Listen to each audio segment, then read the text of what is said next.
Il y a très peu de gens qui le savent. On pourrait encore innover plus fort, plus vite, Bientôt la tour Eiffel en bois alors. préserver la nature et de faire au mieux. Visionaries, people who are reinventing tomorrow. Bonjour et bienvenue dans Visionaires, le média qui met en avant ceux qui réinventent demain. Aujourd'hui, j'ai le plaisir d'accueillir Julien. Bonjour Julien. Bonjour Laura. Est-ce que tu peux te présenter, s'il te plaît ? Je suis Julien Fournier, PDG du groupe Wood & Co. Ça fait 12 ans que je suis à mon compte et je propose des services d'ingénierie aux acteurs de la construction. Très bien, c'est dit avec beaucoup d'humilité, mais on va aller creuser tout ça. D'abord, j'aimerais que nos invités puissent te découvrir, Julien. Est-ce que tu peux nous parler de ton parcours ? Parce que je trouve qu'il est très symbolique du self-made man. Donc tu as commencé à 1, aujourd'hui tu es beaucoup plus loin, à l'international. Est-ce que tu peux nous raconter ton histoire ? Alors mon histoire d'entrepreneur a démarré il y a maintenant 12 ans. Et avant ça, j'ai eu, on va dire, 2 vies.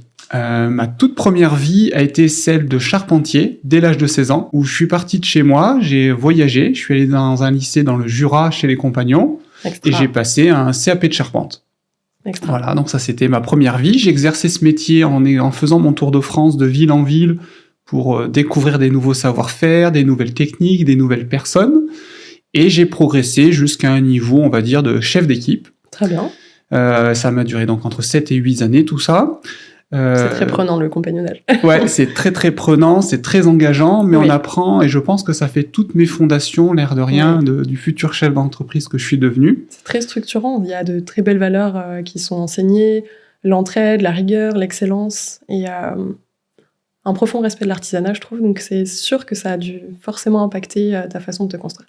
Oui, vraiment sur la partie terrain et se servir de ses mains, parce qu'on s'en servait tous les jours. Et moi, j'étais plutôt un enfant qui, à l'école, n'arrivait pas à suivre, et c'est pour ça que je pense que j'ai fini dans le bâtiment, c'est que j'avais besoin de concret, de toucher les choses, et pas juste de les recevoir dans mon cerveau. À ce moment-là, c'était pas du tout ce que j'avais envie, ce que j'attendais. Donc, je me suis trouvé dans ce métier, ça a été une passion de charpentier. Après avoir fait donc ces années de terrain, j'ai repris des études en licence professionnelle, parce que j'ai acheté, à la fin de mon tour de France, mon premier ordinateur, et j'ai découvert qu'on pouvait dessiner en 3 dimensions des charpentes. Et là, ma passion du numérique est arrivée, et quand j'ai découvert qu'on pouvait faire ce que j'avais mis des années à comprendre en quelques clics, si j'exagère un peu, mais quand même on sentait que la technologie nous permettait de faire beaucoup plus de choses. Ensuite ça, dans les années suivantes, j'ai découvert qu'on pouvait mettre dans les robots pour que ça soit découpé.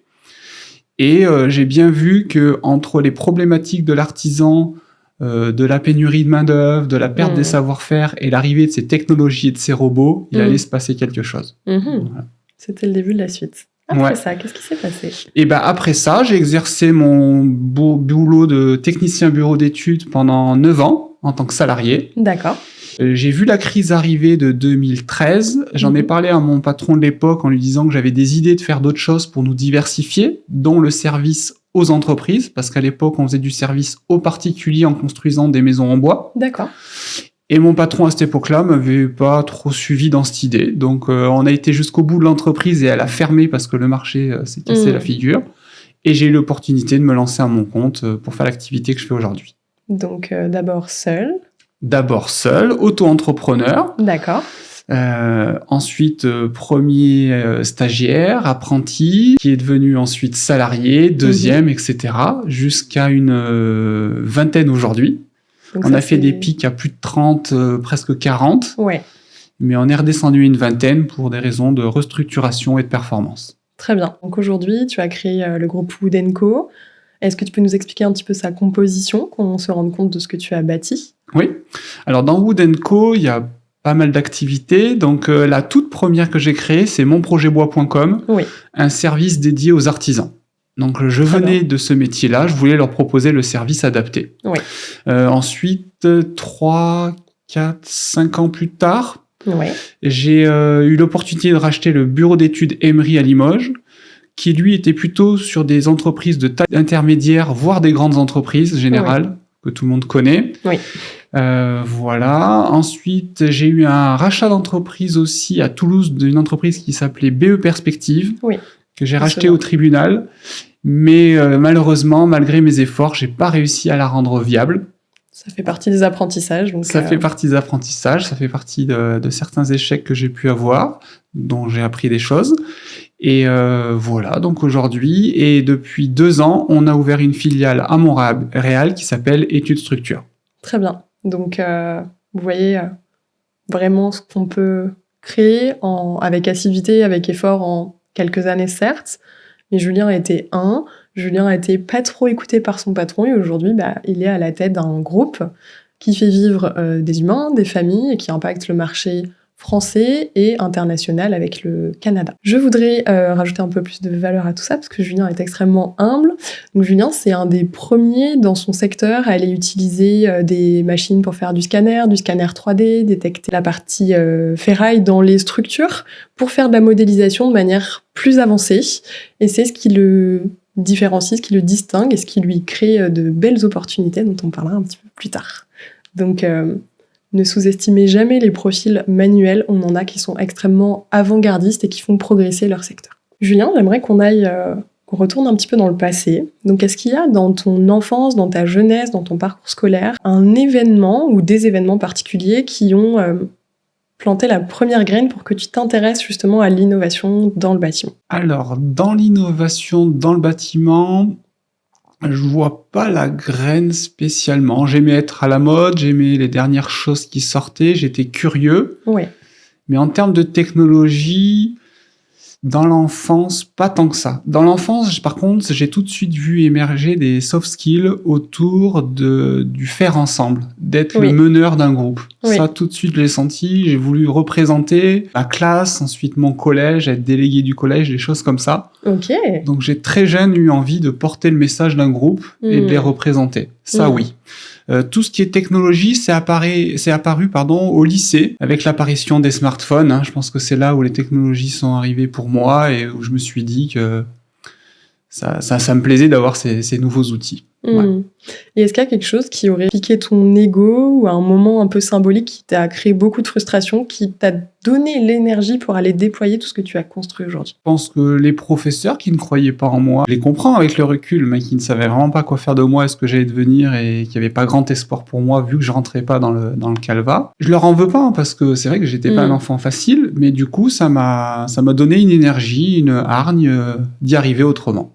Voilà, tout simplement. C'est vrai que dans ta personnalité, pour te connaître maintenant depuis 6 ans, je crois, tu es d'une douceur, d'une humilité et d'une constance où on te voit pas venir. Et après, quand tu nous annonces ce qui se passe pour toi, quand tu es sollicité par politique, la presse, que tu interviens dans des émissions de rénovation, on se dit, c'est génial d'avoir pu avoir cette carrière et ce parcours en restant quelqu'un de bien, quelqu'un qui n'a pas fait sa crise d'ego, qui reste lui-même dans ses valeurs. Et dis-moi si je me trompe, mais j'ai la sensation que quand tu étais auto-entrepreneur et maintenant, ton caractère n'a pas forcément changé. Est-ce que, si tu fais une rétrospective, comment tu ressens ça, justement? Je te remercie, parce que ça fait plaisir de l'entendre. C'est pas de la flatterie mal placée, c'est vraiment sincère. Non, mais franchement, c'est très sympa, et puis ça fait plaisir, parce que j'y attache une importance de... J'essaie d'évoluer, parce que j'ai besoin, au vu des caps que je suis en train de passer, des évolutions, mais en gardant un socle, en réfléchissant, en essayant de pas tomber dans les excès, de mesurer, pondérer, gérer. J'adore réfléchir, avoir des visions, poser des trucs, faire un tri, tester, mais sans essayer de tout casser non plus. Voilà. Donc j'essaye d'avoir cette progression lente, tout en prenant des risques mesurés. Voilà. Oui. C'est vrai que là-dessus, nos tempéraments s'opposaient parfois et tu me tempérais sur mes préconisations. C'était super intéressant et avec du recul, je te remercie parce que ça a planté des graines aussi qui me sont favorables aujourd'hui. À l'inverse, je pense que je me suis mis en danger sur des sujets que tu as éveillés en moi, qui dormaient et que tu as fait naître. Et donc, voilà, il y a deux façons de le faire. Et c'est vrai que pour innover sans prendre de risques, ce qui serait peut-être plus ma nature... Et c'est pas possible, quoi. Moi, je me rappelle quand j'ai voulu monter ma première boîte, un compagnon charpentier, un ami, avec qui j'en parlais, j'arrêtais pas de le saouler avec cette envie de monter ma boîte, mais la peur, un jour m'a dit, arrête de réfléchir, lance-toi. Donc, j'ai aussi besoin de personnes de l'extérieur qui, de temps en temps, me disent, allez, écoute ton petite partie de folie, vas-y. Jette-toi dans l'arène en maîtrisant bien sûr le canevas de ce qui va être déployé. Dans tous les cas, c'est ma nature et je sens l'inconfort arriver quand je prends trop de risques. Je l'ai fait avec certaines sociétés que j'ai dû arrêter comme perspective. Donc j'ai vécu ces prises de risques et ces échecs, mais toujours en essayant de ne pas tout casser non plus. Oui, voilà. C'est une grande sagesse dont je vous invite à vous imprégner. On va aller maintenant sur le volet plus économique et entrepreneurial. Quelle est ta vision pour ton secteur dans les 5, 10, 15 années à venir? Alors, dans mon secteur de la construction bois, j'ai un très grand espoir. J'ai beaucoup d'indicateurs qui me laissent penser que ça sera très bien. Le premier indicateur, c'est le fait que l'ADEME, l'Agence de l'environnement du gouvernement, indique que le matériau dominant en France, c'est le béton pour la construction des bâtiments et qu'il serait bien qu'on double la quantité de bois dans les bâtiments pour des aspects écologiques et environnementaux, pour décarboner les bâtiments. D'accord. Voilà, donc il y a eu des révolutions dans l'automobile qui sont en train d'arriver sur l'électrique et d'autres sujets, et je pense que le bois dans le sujet du bâtiment est à peu près l'équivalent dans notre secteur. Donc j'ai beaucoup d'espoir. Là où ça devient plus difficile, c'est les enjeux sociétaux, les freins qui se mettent en face de ça. D'accord. Parce que le grand public adore le bois mais n'aime pas qu'on coupe des bois dans les forêts, donc c'est contradictoire pour aller dans un chemin qu'on s'est fixé. C'est vrai qu'il y a beaucoup d'éducation à faire sur ce sujet. Oui. Oui, les gens, si on leur demande, voulez-vous une maison en bois? Oui, ça serait génial, mais ça coûte cher. Voilà le premier frein. D'accord. Ça coûte cher. Donc, il y a des sujets de massification, c'est-à-dire d'augmentation des quantités et la descente des prix. Oui. Et puis, la remise en question de notre façon de construire dans le bâtiment, parce que c'est vrai que les délais et les prix ne font quasiment qu'augmenter. Donc, on ne voit pas les nouvelles technologies et les nouvelles pratiques venir vraiment concurrencer le béton et avoir une offre vraiment sérieuse, voire moins chère et plus performante pour disrupter le marché, donner envie aux gens de faire que du bois et plus du béton. Surtout qu'on est sur un matériau organique et quand on décide de planter un arbre, on peut le récolter que vraiment de nombreuses années après, ça dépend des arbres. Je pense qu'entre la volonté de se dire on triple les ressources forestières pour faire du bâtiment bois, que ce soit de l'habitat individuel ou du building, parce qu'on peut faire des buildings. Maintenant, Julien avait bossé sur un des prototypes assez connus d'ailleurs dans ce secteur. Il y a tout ce temps de création de la ressource qui impacte aussi la rapidité d'évolution du marché. Alors là, je suis pas tout à fait d'accord avec toi. C'est que notre ressource bois, effectivement, il faut entre 30 et 100 ans pour qu'un arbre soit récoltable en structure. D'accord. Mais quelle est la matière première du béton? Quelle est la matière première du plastique? C'est épuisable. Exactement, ce sont des énergies minérales et qui ont pris beaucoup plus de temps à être créées et donc à se renouveler. Alors effectivement, on pense que c'est à l'infini. Bon, certains imaginent que l'ère du pétrole pourrait un jour s'arrêter. Bien sûr. Donc pour le moment, tant que le béton et les énergies minérales sont dominantes et abondantes, effectivement, le bois est plutôt secondaire. Mais si on regarde vraiment dans l'analyse du cycle de vie de la matière première, quand on déconstruit vraiment à la racine de qu'est-ce qu'on se sert sur la planète pour construire nos matériaux, et ben en fait, le bois est l'élément qui se régénère le plus rapidement. C'est vrai. Au final, c'est le seul qui se génère sur le cycle d'une vie. C'est vrai. Alors avec les autres, c'est des milliers d'années. Voilà. Mon propos était plus, j'en parlais avec un ami qui est dans la viticulture, mais entre le moment où on décide de planter un arbre, un pied de vigne en l'occurrence, et le moment où il est récoltable, il y a un certain delta. Mais à l'échelle des siècles à venir, donc de la terre qu'on laissera à nos enfants, exactement, c'est beaucoup plus pérenne. C'est donc ça. C'est une très bonne graine qu'on plante aujourd'hui. Et merci pour cette remarque pertinente. Comment souhaites-tu marquer les esprits dans ton industrie, Julien, à ton humble échelle, parce que tu es toujours très délicat? Quelle empreinte tu aimerais laisser grâce à ton travail à l'échelle de ta vie? La première empreinte, participer à décarboner le secteur de la construction. Ça serait quand même génial de pouvoir dire que parce que j'ai fait aujourd'hui, j'avais estimé le nombre de projets que j'avais dessinés, réalisés en bois à la place du béton, et c'est déjà des milliers de carbone stockés en moins. Trop bien. Donc déjà ça, et puis continuer. Donc plus mon entreprise grandira et proposera du bois, et moins on polluera. Donc je suis déjà hyper content sur ça. Ouais. Et ensuite, c'est de participer à cette révolution numérique qui est en train de nous arriver avec l'IA et tout le reste, et d'être un des acteurs qui a permis au secteur du bâtiment de pivoter. De muter. On en parlera en antenne, mais un de nos invités œuvre dans la finance pour décarboner la planète. Donc, il y aura peut-être une connexion à faire qui pourra être favorable. Quel est l'accomplissement concret dont tu es le plus fier dans ta carrière ? Alors, c'est dur pour moi l'accomplissement parce que je suis en permanente remise en question. Donc, en fait, j'ai plutôt des jalons et des petites victoires à chaque fois. Mais en termes d'accomplissement, je me dis que demain, il y a encore tellement de choses à faire que j'ai du mal à me positionner. Vous voyez le caractère de notre invité aujourd'hui, c'est... Sur l'accomplissement. Mais en tout cas, il y a des jalons que j'ai passés. Le jalon qui t'a marqué. Le jalon qui m'a marqué en tant qu'entrepreneur, c'est le 1er million d'euros. D'accord. C'était un cap que m'avait donné mon ancien patron en me disant « Ah, tu verras, le plus dur, c'est le 1er million d'euros. Donc, c'était un cap important pour moi. Alors, aujourd'hui, c'est le 2 millions d'euros, moi, mon vrai cap plafond de verre, en fait. Donc, j'ai découvert que c'était pas ce 1er million. J'étais tout content d'avoir passé ce cap. Et là, maintenant, ça va faire 1 an et demi, 2 ans où je sens que le 2 millions, il y a quelque chose à faire. Il y a un modèle derrière ça. Voilà. C'est vrai que j'ai remarqué à l'échelle de 10 ans de consulting dans différents secteurs d'activité qu'on a un palier à 100 000 euros quand les gens se lancent, un nouveau qui est entre 400 et 600, le suivant qui est à 2 millions et celui d'après à 10 millions. Donc à chaque fois, on construit une structure et un système qu'on est obligé de démolir en partie pour passer le prochain palier en termes de plafond. Je vais aller pousser un peu plus loin les accomplissements de Julien. Julien, il me semble que tu as été sollicité par des politiques, donner ton avis et contribuer à préserver une forme de désirabilité du marché du bois. Est-ce que tu peux nous en dire plus ? Oui, tout à fait.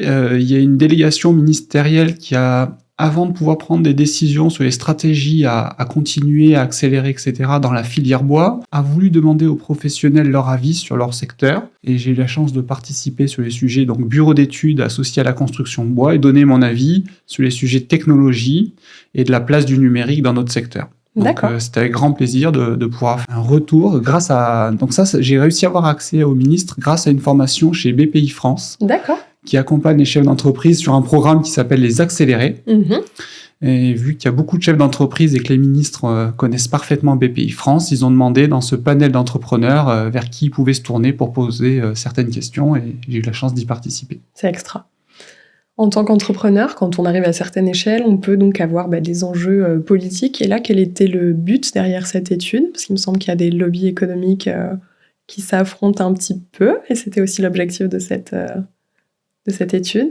Oui, tout à fait. Alors en fait, en termes de stratégie pour le gouvernement, on sait qu'ils aident énormément à la plantation des arbres et que c'est souvent challengé, remis en question par certaines associations ou d'une façon plus large par le grand public. Et ils se posent toujours la question de est-ce qu'on prend la bonne stratégie ? Est-ce qu'il y a des débouchés ? Est-ce qu'il y a des retombées dans le territoire ? Donc ils ont besoin de se rassurer et de prendre les bonnes décisions et d'avoir des arguments face aux personnes qui les décrivent. Parce que quand on se retrouve face à une assemblée d'une association qui dit non, mais le bois c'est pas bien, le politique n'est pas un sachant. Donc il a besoin d'aller vers les sachants, de s'accaparer les arguments et puis des exemples concrets sur le terrain qui montrent qu'ils ont fait le bon choix. Hyper intéressant. Donc, plantez vos graines à l'échelle de votre savoir. Il me semble que tu as également été sollicité par des médias spécialisés dans ton industrie. Est-ce que tu veux nous en parler un petit peu pour que nos auditeurs puissent faire des liens entre le contenu qu'ils découvrent aujourd'hui et sur quoi tu as pu œuvrer ? Alors, j'ai pu participer à une émission de radio, mais qui est filmée. Maintenant, les radios sont filmées sur RMC avec Estelle Denis. Oui, qui s'appelle pour l'émission Estelle Midi, qui s'appelle Les Pros de la Réno. Yes. Donc, je suis l'un des participants, ce qu'ils appellent les experts. Et on essaie de vulgariser nos métiers et le fait de construire des extensions, des surélévations en bois auprès du grand public. Voilà. Donc, je travaille énormément. Moi, je travaille qu'en B2B. Oui. Mais c'est vrai qu'on m'a proposé de participer pour présenter à tout le monde ce qu'on pouvait faire avec le matériau bois dans cette émission. Et c'est avec grand plaisir que je le fais. Extra. C'est des belles expériences. Ça nous amène justement sur notre prochain sujet. Au travers du Visioneurs, moi, j'ai envie d'aller déconstruire la croyance que les entreprises à impact ne sont pas rentables, parce que je vois de nombreux créateurs de contenu sur Internet décrier un peu les sauveurs de l'humanité, en disant qu'ils lèvent des fonds, que les sociétés ne sont jamais rentables. Donc j'aimerais que nos auditeurs puissent comprendre un peu mieux les modèles économiques de mes invités, qui ont tous des sociétés rentables, voire très rentables pour certaines. Donc on va aller creuser ce sujet-là. Est-ce que tu peux nous expliquer rapidement la différente structuration de tes offres et les modèles économiques de tes entreprises, donc qui sont des bureaux d'études ? Alors, c'est vrai que moi, je suis parti dans l'idée de créer des entreprises comme une entreprise classique, avec donc un business plan, des dépenses, des rentrées, et à la fin, une marge. Oui. Donc moi, je suis pas du tout parti avec l'idée de créer une société avec des levées de fonds et faire de l'innovation, et le jour où on arrive à maturité, on verra comment on gagne de l'argent. Je suis vraiment parti sur un business classique de service, avec une entreprise me demande un service, j'estime le nombre d'heures, j'y mets un taux horaire qui correspond à mes frais, mes besoins personnels, et ça fait mon prix taux horaire multiplié par les heures. Alors c'est vrai que mon taux horaire a énormément évolué. Quand j'ai démarré auto-entrepreneur avec des aides de Pôle emploi, je vais être à 35 € de l'heure. Heureusement que ça a évolué. Et maintenant, on est à 70 € de l'heure, parce que ma structure a évolué et tout, mais on a aussi évolué en termes de compétences. J'ai embauché des compétences que je n'avais pas. On a des technologies que je n'avais pas à cette époque. Donc, le prix a suivi. Mais j'ai toujours fait de toute façon en sorte que mon business soit rentable, bien sûr. Bien sûr. C'est vrai que ça a toujours été très à cheval et très en recherche de justesse sur ta façon d'exercer le métier pour trouver un équilibre entre comment j'aide le petit charpentier local à faire ses conceptions et comment je garde un point de rentabilité pour ma société. Alors, j'ai pris des risques sur le sujet rentabilité, mais c'était choisi. C'est-à-dire que j'ai fait de l'hypercroissance, parce que pour partir de 0 à 2 millions d'euros en 12 ans, j'ai fait quasiment 30% de croissance par an. Donc, en fait, je réinvestissais l'argent que j'aurais pu gagner pour faire ma croissance.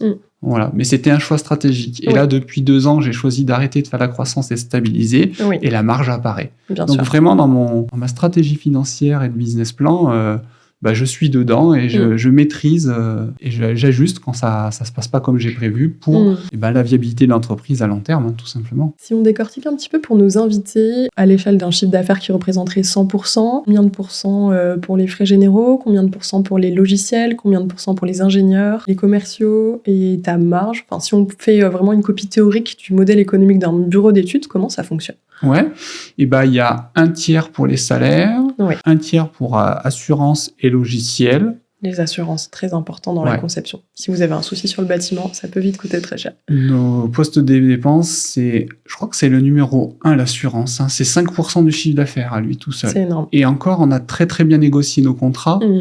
Parce qu'on grandit et que... Il y a du volume. Il y a du volume et on a de la chance d'avoir un assureur capital de notre société, donc ça aide beaucoup. Merci à lui. Et au départ, moi quand j'ai racheté le bureau d'études Evry à Limoges, on était à 10% de chiffre d'affaires. Donc c'est vraiment énorme.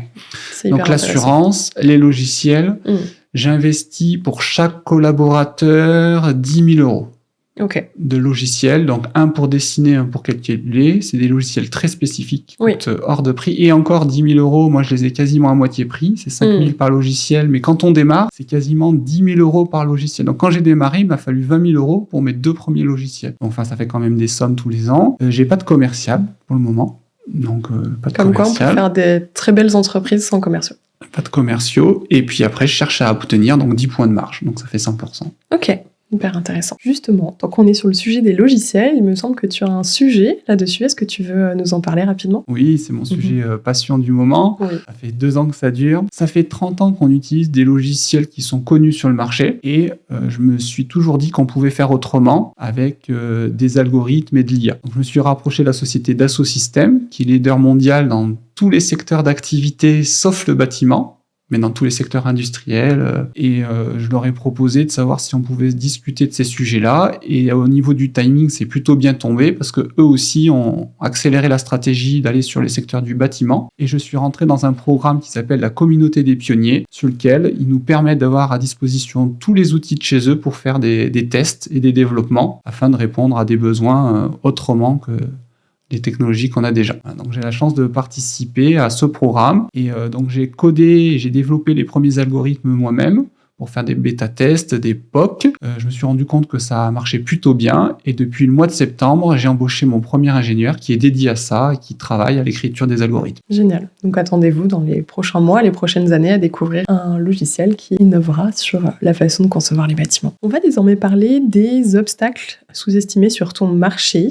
Donc, quels sont selon toi les défis actuels dans ton secteur d'activité? Alors dans mon secteur d'activité, qualité, c'est le recrutement, l'un des enjeux majeurs. C'est un peu pour ça que je veux créer cette nouvelle technologie aussi, c'est pour compenser les difficultés à trouver des personnes qualifiées, tout de suite efficaces. Donc j'ai beaucoup embauché de personnes sorties d'école et je les fais monter, je les accompagne dans la croissance. Mais j'ai fait des petites erreurs, par exemple, j'en ai embauché trop d'un coup, donc il y avait plus de jeunes que d'anciens, donc dans les transmissions ça a plus marché, dans la rentabilité ça a plus marché. Donc étant une vingtaine aujourd'hui, si je estime à pouvoir prendre 3 à 5 jeunes max, ça fait une croissance lente. Ça va être difficile de faire mes 30% de croissance par an comme je l'aimerais. Donc il y a le sujet de l'embauche et de la formation, parce que si je prends un ingénieur d'une autre entreprise qui a 10 ans de boîte qui vient chez nous, c'est génial pour ma boîte et ma croissance. Mais par contre, pour la filière, on prend Pierre pour habiller Paul et ça fait pas grandir notre secteur. Donc quelque part, ça fait pas du long terme, c'est du court-termiste de faire cette stratégie-là. Donc, il y a une stratégie sur les embauches, il y a une stratégie sur la conduite du changement, parce que c'est vrai que de mettre des nouveaux outils, de faire des pas comme d'habitude, c'est pas simple. L'éducation du marché, comme tu disais précédemment, pour que les gens comprennent que justement ce caractère renouvelable de la ressource bois. Ah oui, travailler auprès du grand public. Oui, sur le fait de nous laisser utiliser les bois comme... Souvent, je prends l'exemple pour le grand public, pour accepter qu'on ait des forêts, c'est l'exemple de la culture. Oui. C'est comme des tomates, c'est-à-dire qu'on ne peut pas avoir des tomates si on ne plante pas la graine, on pousse et on récolte. Et la forêt, c'est un peu pareil. C'est très difficile de mettre un potager sous cloche. Il faut le faire vivre, il faut le faire tourner. Donc les forêts, il faut vraiment imaginer que c'est un peu comme ça. Et, surtout que les technologies ont beaucoup... Alors c'est vrai que les machines sont très imposantes quand on les voit dans les forêts et qu'on se dit, mais en fait, elles sont très grosses, elles ont des très grosses roues. C'est tout bête, mais c'est pour avoir un nombre de centimètres carrés au sol moins impactant que d'avoir des petits trous. Oui, donc la densité est répartie et on abîme moins les sols. Donc il y a une vraie réflexion de la part des professionnels à quand même essayer de préserver la nature et de faire au mieux. Mais on ne peut pas, de mon point de vue, faire de toute la forêt française une mise sous cloche et une utilisation, parce que ça sera au service des autres matériaux sur lesquels je pense qu'il faut réduire, au contraire.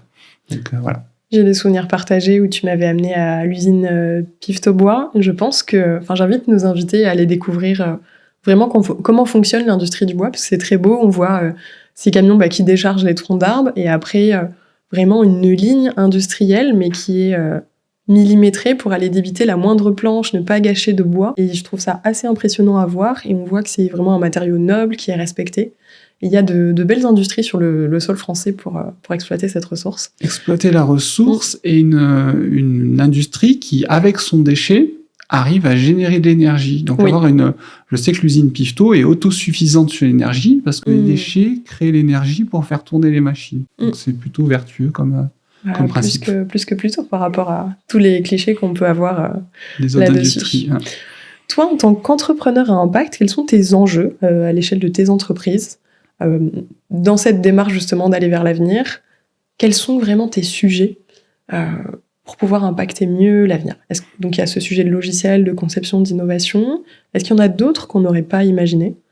Les enjeux aujourd'hui pour moi, c'est d'avoir donc cette société quelque part qui est un modèle traditionnel avec un petit bout d'innovation, mais j'aimerais tellement faire plus d'innovation et du coup prendre des risques, mais que je peux pas me le permettre parce que je suis toujours très précautionneux. Que quelque part, il faut que j'imagine d'autres modèles, peut-être d'autres entreprises, peut-être des investisseurs, des partenaires, je ne sais pas. En fait, je me cherche sur comment je pourrais encore innover plus fort, plus vite pour tout un secteur sans mettre en danger ma boîte.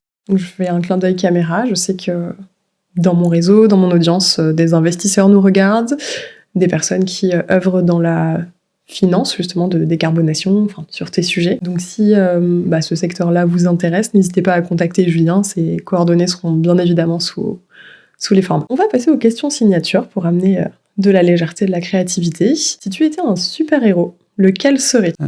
Je pense à Iron Man. Woodman, en l'occurrence. C'est même marqué sur la chemise. Iron Man. Parce qu'il est ingénieur, parce qu'il fait un proto dans son garage, il bricole un truc, il fait des essais, et ensuite, ça sort un super truc qui est complètement innovant, qui disrupte complètement son secteur, qui n'est pas un secteur que j'aime, mais en tout cas, qui est l'armement, mais en tout cas, voilà, c'est ça, Iron Man. Sur le sujet. Très bien, avec notre ami Jarvis pour vous servir. Et si tu étais un personnage historique, lequel serais-tu ? Alors, mon personnage historique préféré, c'est Gustave Eiffel, encore un ingénieur. Et il y a très peu de gens qui le savent, mais ça fait vraiment écho à ce que j'ai pu vivre dans mon expérience de charpentier, chef d'entreprise aujourd'hui, en passant par la case technicien bureau d'études. C'est que lui, en tant qu'ingénieur, il a fait quelque chose que quelque part, beaucoup d'intellectuels ont combattu pour pas que ça arrive. Donc, il a été très, très innovant. Il a fait de la préfabrication, il a utilisé des nouveaux matériaux. Et pour le montage de la tour Eiffel, il a été chercher des compagnons charpentiers parce qu'il savait très bien mettre des charpentes en l'air. Et donc, pour sa tour Eiffel, il a demandé à des compagnons charpentiers qui ont accepté de venir toucher ce matériau qui était l'ennemi du bois. Donc, il a réussi à fédérer les hommes de l'ancien monde, du nouveau monde, à retourner les pouvoirs publics, les intellectuels du moment, pour donner place à cette grande dame. Et aujourd'hui, c'est le symbole de la France. Donc, il a rempli plein de cases que j'aimerais remplir comme lui. Très bien. Bientôt la tour Eiffel en bois, alors. Et c'est marrant et ça me touche personnellement parce que Cubzac-les-Ponts, donc dans notre région, nous avons le pont Eiffel. Et mon arrière-grand-père a été maçon sur ce pont. Donc, il y a des petites empreintes familiale pour moi aussi. Ouais, excellent. En plus, ce pont, c'est le premier chantier de Gustave qui est sorti de l'école d'ingénieur. Ah, son tout premier chantier. Je ne savais pas ça. Et c'est là où il a inventé pour la maçonnerie la pression sous vide pour pouvoir couler des fondations dans des lieux humides. Et technologie qu'il a réutilisée pour faire la tour Eiffel. Les Bordelais, vous avez appris quelque chose aujourd'hui. On va élargir la grande vision que tu peux porter. Si tout était possible, sans limite d'argent, de pouvoir, de temps, qu'est-ce que tu aimerais faire dans ton secteur? Embaucher plein de monde, avoir une entreprise start-up avec plein de profils, plein d'idées, où on peut faire exprimer la créativité, l'innovation à tout va. Donc passer plutôt du côté concepteur et, je vais forcer le trait, mais savant fou de la force pour vraiment réécrire l'histoire de la construction de bois. C'est ça, plus avoir de frein et plus travailler avec cette peur de déséquilibrer des choses. Voilà, être open bar, c'est bon, vas-y, innove, tu peux y aller. Avec le risque porté par un autre, oui, mais voilà. pas par moi en tout cas. Qui ne mettent pas en danger tout ce que tu as pu bâtir. Clin d'œil à notre audience une fois de plus, mais vous voyez que même quand on a un parcours solide, des sociétés avancées, on reste des êtres humains, et j'en parlais hier, toujours pareil avec un autre entrepreneur innovant, on a toujours des peurs, on ne devient pas des super-héros. Donc on a cette vision hors norme, cette vision d'avenir, ce rôle et cet impact à notre échelle, mais on reste des êtres humains avec des craintes, et chaque plafond systémique, financier, reflète aussi des plafonds émotionnels, psychologiques, qu'on a à transcender à chaque fois qu'on monte une marche. Donc, rappelez-vous ça, ne mettez pas les gens sur un piédestal, et sur vous, rappelez-vous que vous aussi, vous êtes capable. Julien, donc merci pour tous ces partages, c'était extrêmement riche, extrêmement inspirant en termes d'humilité, je trouve. Si aujourd'hui, ce format, cette interview pouvait t'amener quelque chose, qu'est-ce que ce serait? De quoi tu as besoin en ce moment pour continuer à développer toutes les belles choses que tu construis? On a besoin d'avoir des entreprises qui ont des besoins de services comme les nôtres pour continuer à proposer ce qu'on sait faire de mieux au plus grand nombre, parce que c'est vrai qu'on a toujours besoin de se faire connaître au niveau national. On a quelques chantiers à l'international, donc on peut, grâce à Internet, travailler un peu partout. Tout à fait. Je serais très heureux de partager mes projets de recherche autour de l'innovation, des futurs logiciels et de l'IA dédiés au secteur de la construction. Voilà. Très bien. Donc si vous êtes une société qui souhaite créer des bâtiments de manière plus innovante, plus écologique, plus consciente, n'hésitez pas à contacter Julien. Donc on a beaucoup parlé de bois, mais ces bureaux d'études permettent de faire du métal, du béton, du bois, donc plutôt du mixte si on ajoute les deux autres matériaux. Ouvrez quelque part vos perspectives en termes de conception. On a des esthétiques différentes, des performances de bâtiments qui sont différentes aussi. Donc je vous invite à contacter Julien. Et si tous les sujets d'innovation, de conception, de changer le monde de la construction et donc les endroits dans lesquels on vit, les endroits dans lesquels on travaille, même des bâtiments à plus grande échelle vous passionnent, n'hésitez pas à lui écrire aussi, vous trouverez ses coordonnées sous la vidéo. Merci à toi pour ce moment partagé. Merci à toi Laura. Et à bientôt pour un prochain épisode. Cet épisode vous a été proposé par Brainologist, votre marque de compléments alimentaires pour la santé cérébrale, qui vous offre 20% de réduction avec le code Visionaires.